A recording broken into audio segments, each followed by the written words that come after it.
اب میں آپ کو ایک حدیث سنانے چلا ہوں جس میں ایک عجیب نقشہ سامنے آتا ہے کہ یہ مہدی جب ظاہر ہوں گے تو کس طور سے ظاہر ہوں گے، ان کے ظہور کی کیفیت کیا ہوگی، کیف یظہر۔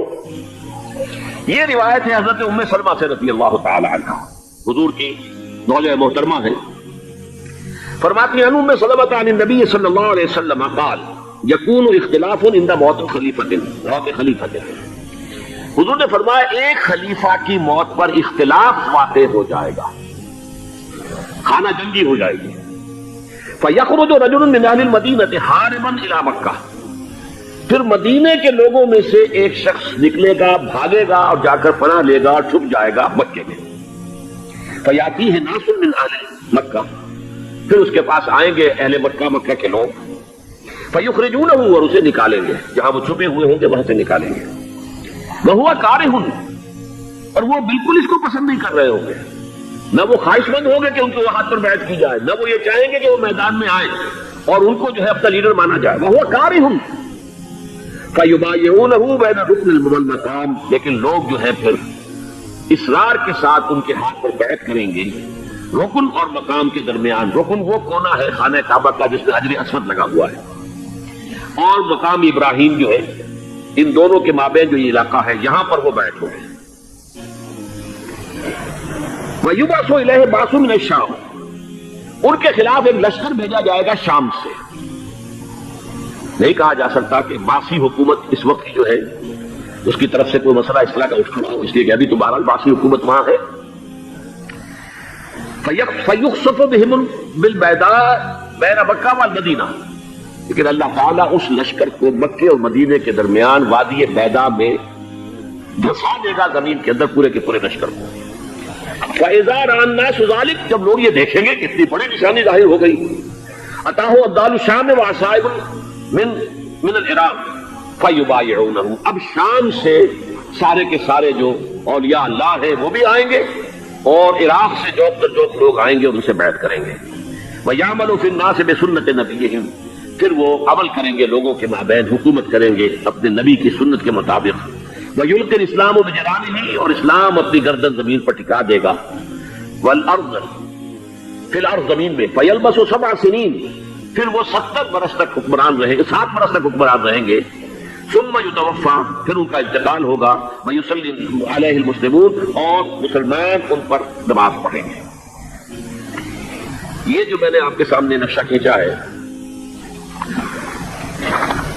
اس سے اب میں ایک نتیجہ نکالتا ہوں، اسے بھی میرا گمان کہیے، اختلاف بھی کر سکتے ہیں آپ، اگر اس کو وزنی سمجھے تو قبول بھی کر سکتے ہیں۔ وہ یہ ہے کہ میرے نزدیک شاہ فہد کے انتقال پر لا محالہ یہ صورتحال پیدا ہو جائے۔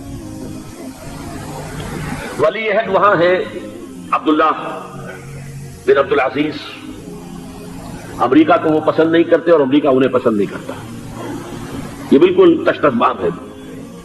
امریکہ نے لازماً جس طریقے سے اپنے پنجے گاڑے ہیں سعودی عرب کے اندر، اپنا فوجی اڈا بنایا ہے، تو آسانی کے ساتھ وہاں سے اپنے پنجے ہٹانے کے لیے تیار نہیں۔ ایک حدیث میں آتا ہے قرن الشیطان، نجد سے شیطان کا سینگ برآمد ہوگا، وہ شیطان کا سینگ ہے، جو میزائل وہاں پر لگے ہوئے ہوں گے اس وقت، در حقیقت وہ سارے کے سارے جو ہیں وہ شیطان کے سینگ ہیں۔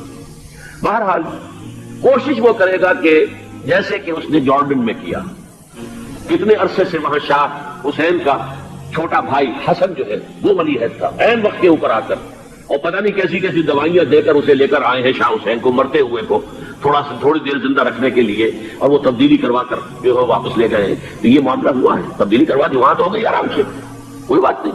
بحرین میں بھی غالباً ایسا ہی معاملہ ہوا ہے، واللہ عالم، مجھے یاد پڑتا ہے کہ وہ چاہتے ہیں کہ ہمارا پسند کا آدمی آئے۔ اگر سعودی عرب میں یہ کام کیا گیا تو اس کا لازمی نتیجہ خالد نہیں ہوگا، اس لیے کہ وہاں کی روایت کی بڑی سخت ہے، بڑی پختہ ہے۔ پھر یہ کہ وہاں جو ہے امیر عبداللہ جو ہے، جو وہاں پر اگرچہ سپہ سالار وہ نہیں ہے، کمانڈر ان چیف وہ نہیں ہے، کمانڈر ان چیف تو کوئی اور ہے، لیکن الحرس الوطنی جو ہے، نیشنل گارڈ، بہت بڑی فورس ہے، وہ اصل بیڈوین فورس جو ہے صحرا کے لوگوں کی، عرب فورس، وہ در حقیقت الحرس الوطنی ہے، نیشنل گارڈ ہے، اور اس کا کمانڈر ان چیف یہ ہے امیر عبداللہ۔ تو لازماً یہ شکل جو ہے پوری ہو کر رہے گی۔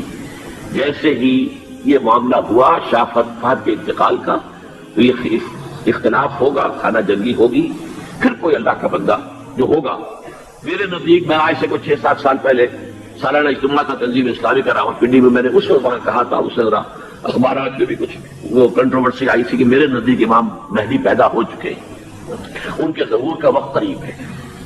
اور اس کی تھوڑی سی بات میں مجھے معلوم ہوا کہ جین ڈکسن غالباً نام ہے امریکن اس کا، جس نے یہ پیشین کوئی خبر دی تھی کہ 1962 میں عالم عرب میں ایک بچہ پیدا ہوا ہے کہ جو وہاں کا نقشہ بدل کر رکھ دے گا۔ یہ جین ڈکسن کی غالباً پیشن گوئی ہے۔ بہرحال مجھے اس کی پیشن گوئی سے کوئی دلچسپی نہیں ہے، میں تو جو احوال دیکھ رہا ہوں، یعنی اسرائیل کا قائم ہو جانا اور اس کے بعد اب یروشلم کا مسلمانوں کے ہاتھوں سے نکل جانا، اور اب گویا کہ وہ الملحمۃ العظمیٰ جو ہے تلی کھڑی ہے، کسی بھی وقت جو ہے یہ جو ہے وہ لاوا پھٹ سکتا ہے، آتش فشاں پھٹ سکتا ہے۔ تو یہ تمام حالات ایسے ہیں کہ جن کی وجہ سے میں سمجھتا ہوں کہ ایک تو جو قرآن مجید کے اشارات میں نے آپ کو بتائے، 14 صدیاں، 14 دن میں چاند کا پورا ہونا، والقمر اذا اتسق، 14 دن میں 14ویں کا چاند۔ اسی طرح اب یہ 14 صدیوں کے بعد یہ صدی جو 15ویں صدی ہے، یہ در حقیقت ظہور امام مہدی کی صدی ہے۔ لیکن یہ کہ امام مہدی کی حکومت قائم کرنے کے لیے کون لوگ آئیں گے؟ عرب جو ہے وہ اندر سے کھوکھلے ہو چکے ہیں، عیاشی میں، دولت میں، پیسے میں، دولت، پیسہ، عیاشی، اس کی وجہ سے کھوکھلے ہو چکے ہیں۔ یہاں میں آپ کو 2 حدیثیں سنانا چاہتا ہوں۔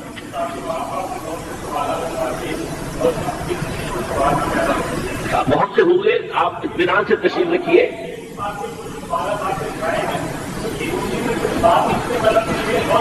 بہت ہوگی، بات ہوگی، آپ اس کو اس طرح صبر سے سن لیجئے۔ میں تقریباً اپنی گفتگو کے اختتام پہ پہنچ رہا ہوں۔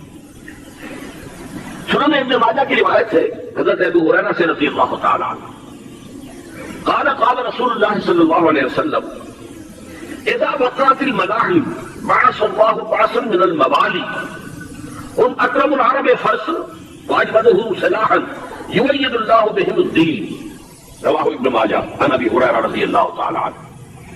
جب ملاحم کا دور شروع ہوگا تو اللہ تعالیٰ اٹھائے گا ایک لشکر یا لشکروں پر لشکر، موالی میں سے۔ موالی کون ہے؟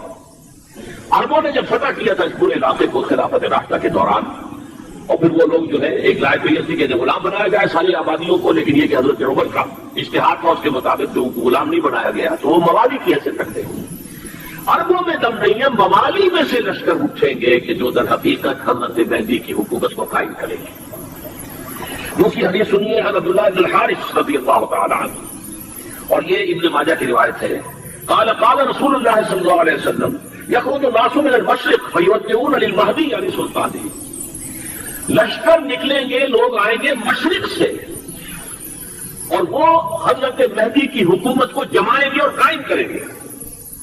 اب ذرا نوٹ کیجئے کہ جزیرہ نما عرب کے مشرق میں کون سے ملک ہیں؟ 3، ایران، افغانستان، پاکستان، یہ 3 سالڈ مسلم ممالک، مسلم آبادی اکثریت۔ ویسے تو یہ کہ آگے ہندوستان میں 20 کروڑ مسلمان ہیں، لیکن وہ 20 کروڑ جو ہے وہ 80 کروڑ کے اندر تحلیل ہو جاتے ہیں غیر مسلموں میں۔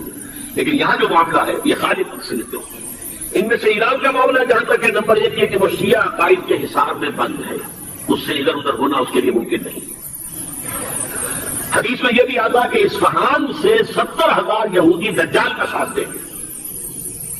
لیکن بہرحال خراسان ایک صوبہ ہے افغانستان کا، اس وقت بھی شمال مشرقی کونے میں، مجھے امید ہے وہاں سے خیر کی، کیونکہ خراسان کا لفظ وہاں پہ شامل ہے۔ اور حضور کی حدیث میں بعد میں آپ کو سناؤں گا کہ خراسان سے فوجیں چلیں گی جو یروشلم کو دوبارہ حاصل کریں گی، فتح کریں گی۔ جیسے پہلے یروشلم کھویا عربوں نے تھا، دوبارہ حاصل کیا تھا کرد نے، کرد خون صلاح الدین ایوبی رحمۃ اللہ علیہ، ایسے اب پھر عربوں نے کھویا ہے، لیکن لینے والے خراسان سے لشکر آئیں گے۔ یخرج من خراسان رایات سود لا یردها شیء حتی تنصب به الیا، خراسان کے علاقے سے کالے علم لے کر لشکر چلیں گے جن کے رخ کو کوئی موڑ نہیں سکے گا جب تک کہ وہ جا کر یروشلم میں قصب